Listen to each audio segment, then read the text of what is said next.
Chapter 7 Precise Writing. So precise writing அப்படின்னா இதுவுமே summary மாதிரி தான். சேம் லைக் நோட் மேக்கிங் மாதிரி. So it's a shortening of a text in one's words is known as precise writing. So ஒரு டெக்ஸ்ட்டை நம்ம வந்து சுருக்கி ஒரு சின்ன சம்மரி மாதிரி ஜஸ்ட் ஒரு 4-5 லைன்ஸில் அந்த டெக்ஸ்ட்டோட கோர் மீனிங் என்ன அப்படின்னு சொல்கிறது தான் precise writing. So the term is derived from the French word precise meaning precise. Thus, a precise gives an accurate and concise description of the substance contained in the text without losing its meaning. அதாவது ஒரு precise writing அப்படின்னா concise meaning அப்படின்னா short form, like அந்த original டெக்ஸ்ட்டோட இம்பார்ட்டண்ட்டான idea என்ன, அதோட core meaning என்ன அப்படிங்கிறத ஷார்ட் ஃபார்மில் கொடுக்கறது தான் ப்ரிசைஸ் ரைட்டிங். இதோட ஃபோக்கஸ் என்னவாக இருக்குன்னா, ஜஸ்ட் ஒரு 4-5 லைன்ஸில் நம்ம வந்து அந்த ஹோல் டெக்ஸ்ட்டோட மீனிங் மாறாமல் ஒரு சம்மரி மாதிரி கொடுக்கறது தான் precise writing. So in fact it is an exact reproduction of the logic, organization and emphasis of the original text. So இது எதுக்கு யூஸ் பண்ணுவாங்கன்னா,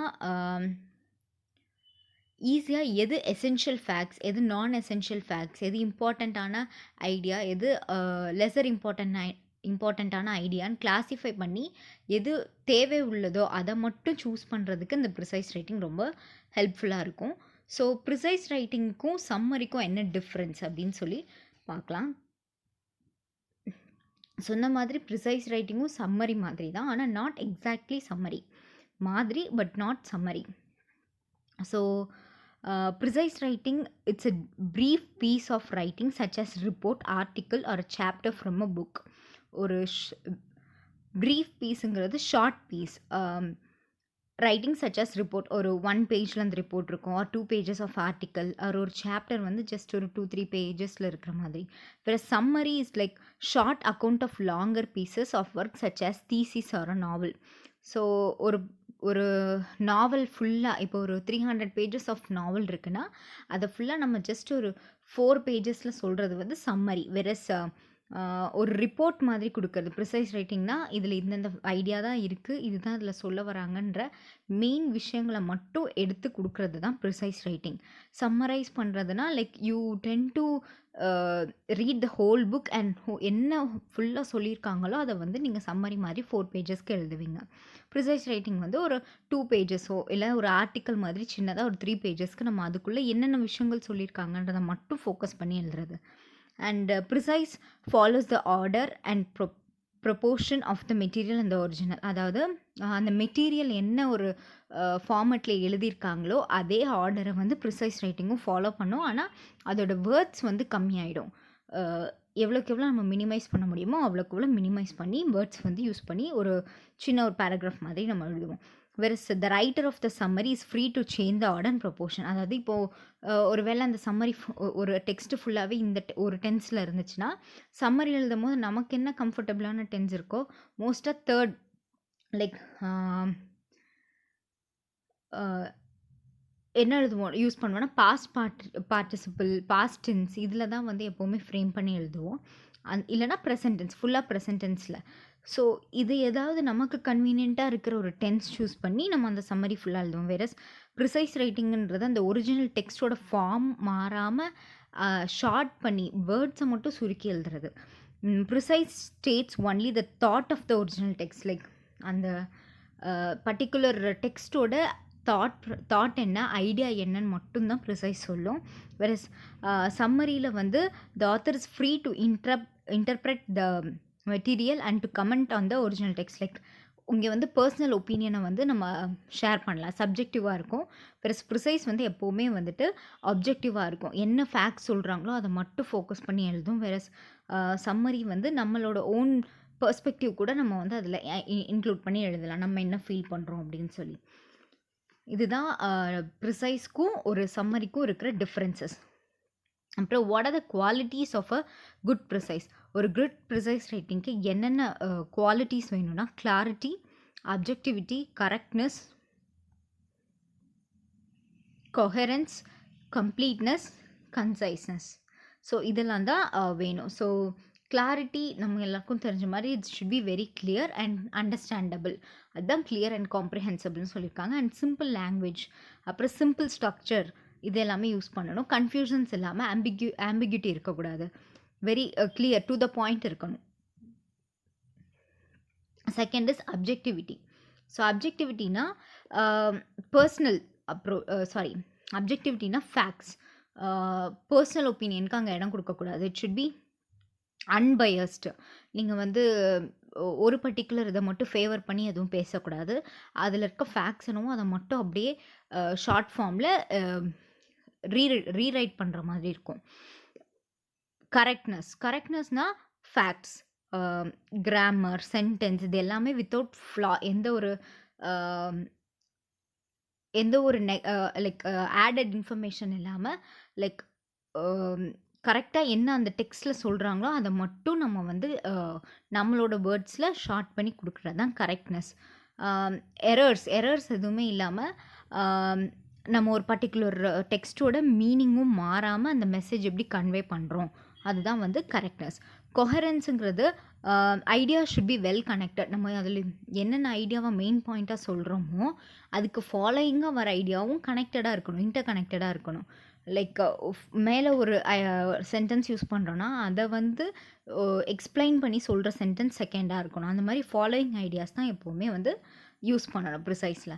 அப்புறம் completeness. So no fact should be omitted. எந்த ஒரு ஃபேக்டையும் ஒமிட் பண்ணாமல் எல்லா ஃபேக்ட்ஸையும் நம்ம கொடுக்கணும். சேம் வே அந்த சம்மரியை வந்து ஷார்ட் ஃபார்மில் கொடுக்கணும். மினிமைஸ் பண்ணி, வேர்ட்ஸ் மினிமைஸ் பண்ணி எவ்வளோக்கு எவ்வளோ மீனிங் மாறாமல் மெசேஜ் கன்வே பண்ண முடியுமோ அவ்வளோக்கு எவ்வளோ மீனிங் மாறாமல் கம்ப்ளீட்டாக ஒரு இது பேசேஜ் மாதிரி கொடுக்கணும்.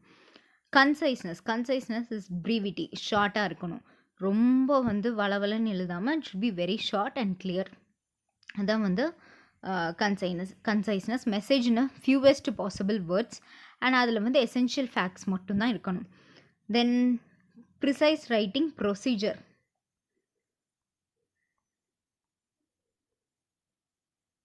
ஓகே, ப்ரிசைஸ் ரைட்டிங் ப்ரொசீஜரில் வந்து ஸ்டெப் 1, 2, 3, 4, 6 ஸ்டெப்ஸ் வரைக்கும் இருக்குது. ஸோ ஃபர்ஸ்ட் ஸ்டெப் வந்து என்னென்னா ரீட். எவ்வளோக்கு எவ்வளோ நம்ம எத்தனை வாட்டி ரீட் பண்ணுறோமோ you will understand the passage so easily. அதுக்கப்புறம் அதோட மெயின் ஐடியா அப்போ தான் நம்மளுக்கு கேப்சர் ஆகும். இல்லைன்னா you will be like you'll be searching for ideas. அதனால் உங்களுக்கு வந்து சென்டென்ஸ் வந்து ஃபார்ம் பண்ண கஷ்டமாக இருக்கும். என்ன நீங்கள் சொல்ல வரீங்கன்ற தாட் ப்ராசஸ் வந்து கண்டிப்பாக வந்து அங்கே வந்து ஸ்ட்ரக் ஆயிரும். So you have to read for like கிளாரிட்டிக்காக you have to read for at least ஒரு ட்வைஸ் ஆர் த்ரைஸ் ரீட் பண்ணி தான் ஆகணும். ஸ்டெப் 2 வந்து என்னென்னா என்ன ஃபேக்ட்ஸ் நம்மளுக்கு தேவை, என்ன ஃபேக்ட்ஸ் நமக்கு தேவையில்லை அப்படிங்கிறத யூ ஷுட் டிசைட். இம்பார்ட்டன்ட் ஐடியாஸாக நமக்கு ரொம்ப தேவை. ஸோ அதை மட்டும் அண்டர்லைன் பண்ணி ஃபர்ஸ்ட் நோட் பண்ணி வச்சுக்கணும். ஸ்டெப் 3 வந்து டைட்டில். இதுக்கு ரெலவெண்ட்டாக ஒரு டைட்டில் சூஸ் பண்ணணும். மேபி தீமாக இருக்கலாம், அது ஒரு பர்டிகுலர் தீமாக இருக்கலாம், இல்லை எதை பற்றி சொல்கிறாங்களோ அதோட இதுவாக அந்த இதுவே வேர்ட்ஸ் வந்து லைக் அந்த பேசேஜில் ஏதாவது ஹிண்ட் வேர்ட் மாதிரி இருக்கும், ஹைலைட் பண்ணுற மாதிரி, அதை கூட நம்ம டைட்டில் யூஸ் பண்ணிக்கலாம். அடுத்தது ஸ்டெப் 4. இதில் வந்து you should collect all the key points. என்னென்ன பாயிண்ட்ஸ் நமக்கு தேவையோ அதெல்லாம் கலெக்ட் பண்ணி ஒரு ஃபஸ்ட்டு டிராஃப்ட் ப்ரிப்பேர் பண்ணணும். ஸோ ஸ்டெப் 4ல் நம்ம வந்து ஃபஸ்ட்டு டிராஃப்ட் ப்ரிப்பேர் பண்ணுவோம். ஸோ இதில் வந்து என்ன பண்ணுவோன்னா ஒரு பெரிய பேசேஜ்லேருந்து 1/3 போர்ஷன், வெறும் 1/3 போர்ஷன் மட்டும் எடுத்து அந்த லென்த்துக்கு ஒரு டிராஃப்ட்டு ஃபஸ்ட் ரெடி பண்ணிக்குவோம். அதில் வந்து என்னென்ன தாட்ஸ் இருக்கும், ஒப்பீனியன் இருக்கும், கன்க்ளூஷன் இருக்குமோ அதெல்லாம் போட்டுக்கணும். இதுதான் வந்து ரஃப் டிராஃப்ட். செகண்டாக நம்ம ஒரு டிராஃப்ட் வந்து இது பண்ணுவோம். அது என்னென்னா திருப்பியும் நம்ம ஆல்ரெடி ரஃப் டிராஃப்ட் ஃப்ரேம் பண்ணோம்ல ஃபர்ஸ்ட் ஒன், அதை வந்து ரீட் பண்ணி அதை இன்னும் ஷார்ட்டன் ஆக்கி அதில் என்னென்ன வேர்ட்ஸோ என்னென்ன சென்டென்ஸ் தேவையில்லையோ அதை கட் டவுன் பண்ணிவிட்டு ரீமாடல் பண்ணணும். நம்ம சென்டென்ஸை ரீமாடல் பண்ணி எவ்வளோக்கு எவ்வளோ வேர்ட்ஸ் ஃபியூவராக கொடுத்து ஷார்ட் பண்ண முடியுமோ ஷார்ட் பண்ணணும். இதுதான் செகண்ட் டிராஃப்ட். இதுதான் உங்களோட ஆக்சுவல் டிராஃப்டாக இருக்கும். தென் 6th one is review. Have to review. என்ன தான் நீங்கள் இத்தனை வாட்டி இது பண்ணாலும் செகண்ட் டிராஃப்டை இன்னொரு வாட்டி ரிவ்யூ பண்ணிவிட்டு ஓகே நம்ம யூஸ் பண்ண வேர்ட்ஸ் வந்து ஐடியா நம்ம கன்வே பண்ண வேண்டிய ஐடியாவை கரெக்டாக கன்வே பண்ணதா, மீனிங் மாறாமல் இருக்கா அப்படின்னு செக் பண்ணணும். ஸோ இதெல்லாம் தான் இதில் ஃபாலோ பண்ண வேண்டிய ஸ்டெப்ஸ். ஸோ இதில் வந்து என்னென்ன பாயிண்ட்ஸ் வந்து நம்ம வந்து ரிமெம்பர் பண்ணணும் ஒரு ப்ரிசைஸ் எழுதுறதுக்கு முன்னாடி அப்படின்னா, precis must not exceed 1/3 of the length of the original passage. 1/3 like 3ல ஒரு இப்போது 3 பேசேஜஸ் இருக்குன்னா, நீங்கள் ஃபஸ்ட்டு இது பண்ணுற டிராஃப்ட் வந்து ஒரு பேசேஜில் தான் இருக்கணும். அந்த 3 பேசேஜஸ் சேர்த்து ஒரே பேசேஜை கன்வெர்ட் பண்ணுற மாதிரி இருக்கணும். அடுத்தது identify the central idea and omit unnecessary details. எது மெயின் ஐடியாவோ அதை மட்டும் சூஸ் பண்ணிவிட்டு மற்ற டீட்டெயில்ஸ்லாம் கட் டவுன் பண்ணிடணும். அடுத்தது eliminate wordy expressions from the precis. Like unwanted expressions எல்லாம் இருக்கும், அதெல்லாமே கட் பண்ணி அதோட மீனிங் என்னன்றதை மட்டும் ஜஸ்ட் கிவ் இட் இன் 2-3 வேர்ட்ஸில் முடிச்சிடணும். தேவையில்லாத எக்ஸ்ப்ரெஷன்ஸ் வந்து like she felt very very happy அந்த மாதிரி இருக்கிறதெல்லாம் வந்து you just cut down. And அந்த கேர்ள் வந்து என்ன லைக் ஹாப்பி டோனில் இந்த பர்டிகுலர் பேசேஜ் வந்து ஹாப்பி டோனில் இருக்குது அப்படின்னு மட்டும் மென்ஷன் பண்ணணும். Every precise should have a short and appropriate title. கண்டிப்பாக ஒரு டைட்டில் இருக்கணும். அந்த டைட்டில் வந்து 3 வேர்ட்ஸ் எப்போவுமே எக்ஸீட் ஆகாமல் ஒரு அதுக்குள்ளே 1 or 2 or மேக்ஸிமம் 3 அதுக்கு மேலே அந்த டைட்டில் வந்து எப்போவுமே எக்ஸீட் ஆகக்கூடாது. Then it should be written in the words of precise writer. அதாவது ஒரு ப்ரிசைஸ் ரைட்டிங்க்கு எப்படி நம்ம வேர்ட்ஸ் யூஸ் பண்ணி எழுதுவோமோ அந்த ஃபார்மெட்டில் தான் இருக்கணும். இதில் என்ன சொல்கிறாங்கன்னா, ஃபார்மெட் சேஞ்ச் ஆகக்கூடாது அண்ட் ப்ரொப்போர்ஷன் மாறக்கூடாது அப்படிங்கிறது தான் இதில் சொல்கிறாங்க. The main ideas of the original text should be presented in the same order. Original டெக்ஸ்ட்டில் என்ன ஒரு ஃபார்மெட்டில் எழுதியிருக்காங்களோ அதே ஃபார்மெட் அதே ப்ரொப்போர்ஷன் யூஸ் பண்ணி தான் நம்ம வந்து நம்மளோட ப்ரிசைஸ் ரைட்டிங்கும் எழுதணும்.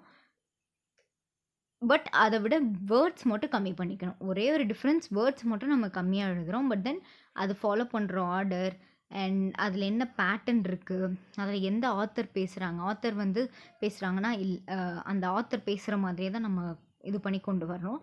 ஆர்எல்ஸ் அது வந்து தேர்ட் பர்சனில் இருந்தால் தேர்ட் பர்சன் பேசுகிற மாதிரி தான் நம்ம எழுதணும். நம்மளாம் ஃபர்ஸ்ட் பர்சனோ நம்மளாம் ஒரு ஆத்தர் பேசுகிற மாதிரியோ அங்கே போட்டு எழுத முடியாது. Format is very important. Do not introduce ideas of your own in the precise, like your opinion, I think, in my personal opinion அப்படின்ற எந்த ஒரு வேர்ட்ஸையும் இன்க்ளூட் பண்ணக்கூடாது. உங்களோட பர்சனல் ஒப்பீனியன்ஸும் ஐடியாஸையும் இன்க்ளூட் பண்ணக்கூடாது. Do not criticize or change the author's idea. அதாவது உங்களுக்கு இங்கே criticise your own இன்டர்பிரிட்டேஷனுக்கு இங்கே இடமே கிடையாது. நீங்கள் உங்களோட இன்டர்பிரிட்டேஷன் போட்டு இது பண்ணுறதுக்கு இது கிரிட்டிக்கல் அனாலிசிஸ் இல்லை, it's precise writing. So author என்ன இன்டென்ட் பண்ணுறாரோ அதை மட்டும் தான் நம்ம வந்து ப்ரிசைஸ் ரைட்டிங்கில் யூஸ் பண்ணணும். Then last is always use the third person, reported speech and past tense while writing a precise. only universal truth should be written in the present tense. அதாவது இங்கே என்ன சொல்லியிருக்காங்கன்னா, ஒரு ஆத்தர் என்ன சொல்ல வராரு அப்படிங்கிறத வந்து அதே மாதிரி எழுதணும். வேற தேர்ட் பர்சன் ஒரு பேசேஜ் வந்து ஆத்தரும் சொல்லாமல் இல்லை தேர்ட் பர்சனும் சொல்லாமல் ஜஸ்ட் எந்த ஒரு இது இல்லாமல் வெறும் பேசேஜாக மட்டும் இருந்துச்சு, ஏதாவது ஒரு பர்டிகுலர் விஷயத்தை பற்றி எக்ஸ்பிளைன் பண்ணுறதா மட்டும் இருந்தால் என்ன பண்ணணுன்னா, நீங்கள் தேர்ட் பர்சன் போட்டு எழுதணும். ரிப்போர்ட்டட் ஸ்பீச் இருக்கணும் அதில். அதுக்கப்புறம் வந்து பாஸ்ட் டென்ஸ் யூஸ் பண்ணி எழுதியிருக்கணும். வேற யூனிவர்சல் ட்ரூத் மாதிரி இருக்கும். இப்போ sun rises in the east அதெல்லாம் வந்துட்டு இட்ஸ் யூனிவர்சல் ட்ரூத். அந்த மாதிரி ட்ரூத்தெல்லாம் you should write in present tense அப்படின்னு சொல்கிறாங்க. ஸோ இந்த மாதிரி ஆர்டர் ஃபார்ம் பண்ணி தான் ப்ரிசைஸ் ரைட்டிங் எழுதணும் அப்படின்னு சொல்லியிருக்காங்க. ஸோ ஆல்ரெடி ஒரு ஃபார்மெட் இருந்ததுன்னா அந்த ஃபார்மெட்டை நம்ம ஃபாலோ பண்ணிக்கணும். அப்படி இல்லை எதுவும் இல்லைன்னா தேர்ட் பர்சன் யூஸ் பண்ணணும், ரிப்போர்ட்டட் ஸ்பீச் இருக்கணும், அப்புறம் பாஸ்ட் டென்ஸ் யூஸ் பண்ணியிருக்கணும். Like kind of indirect speech மாதிரி அந்த பேட்டர்னில் எழுதணும். யூனிவர்சல் ட்ரூத்ஸ் வந்து ப்ரெசன்ட் டென்ஸில் தான் இருக்கணும். டைரக்ட் ஸ்பீச் எப்படி இருக்குமோ அந்த மாதிரி நம்ம வந்து யூனிவர்சல் ட்ரூத்ஸ் எல்லாம் ப்ரெசன்ட் டென்ஸில் கொடுக்கணும். இதுக்கு சால்வ்ட் எக்ஸாம்பிள் கொடுத்துருக்காங்க. எப்படி ஸ்டெப் 1ல் வந்து மெயின் ஐடியா அதை மட்டும் சூஸ் பண்ணியிருக்காங்க. ஸ்டெப் 2ல் என்னென்ன இம்பார்ட்டன்ட் ஃபேக்ட்ஸுங்கிறத சூஸ் பண்ணியிருக்காங்க. எது தேவையில்லையோ அதை விட்டுட்டாங்க. 3ர்டில் ஒரு டைட்டில் கொடுத்துருக்காங்க. 4த்தில் வந்து ஃபர்ஸ்ட் டிராஃப்ட் ஃப்ரேம் பண்ணியிருக்காங்க. தென் 5த்தில் எடிட் பண்ணி திருப்பியும் அதை இன்னும் சின்னதாக்கியிருக்காங்க. அதுக்கப்புறம் ஃபைனல் டிராஃப்ட் அதில் வந்து டைட்டில் கொடுத்துட்டு அந்த டிராஃப்ட் வந்து இது பண்ணியிருக்காங்க. ஸோ வெறும் 3 லைன்ஸில் சொல்லியிருக்காங்க. வேறு அதோட ஒரிஜினல் பேசேஜ் வந்து கிட்டத்தட்ட நியர்லி அரௌண்ட் ஒரு 200 வேர்ட்ஸ் இருக்க மாதிரி இருக்குது. பட் தென் அதை வந்து ஒரு 3 லைன்ஸ்குள்ளே ஜஸ்ட் அதோட சம்மரி என்ன, அதோட மெயின் மீனிங் என்ன அப்படிங்கிறத மட்டும் சொல்லியிருக்காங்க. இதுதான் precis writing. So chapter 7 precis writing.